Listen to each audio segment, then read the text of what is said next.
Germans had these little details that they did. For example, they put a throat communication system. So instead of speaking into a mic, you had the mic right on your larynx. And that way, you don't pick up any of the background noise for the tank.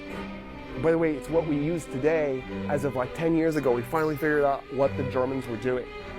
The Germans in the 40s had this technology that we only now have had for the last 10 to 15 years.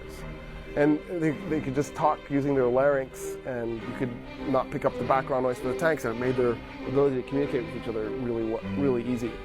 And then they had things like Nahverteidigungswaffe. We actually don't know exactly how it worked, but it was a close proximity weapon that you had a charge that you would put into a tube, and you would launch it, and it would go up into the air, and it would explode and send shrapnel all around that wouldn't harm the tank, but would kill everybody in the area. They put Schürzen, not on the Panther, but on the Panzer IVs, they actually would put Schürzen on them.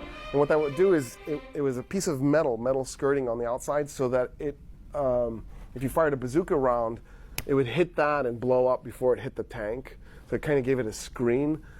So not just the Germans had a better gun, not just the Germans had better armor, better training. The German tanks tended to be lower profile, so a slightly harder target to hit. The Panther was a big tank, so it still ended up being a big target. But the Sherman was a small tank relative to the Panther, but it went up like a tower. Like, it was almost like, please blow me up. And they built this really tall, like, I just want this to be the biggest target I can make it so you can really hit it.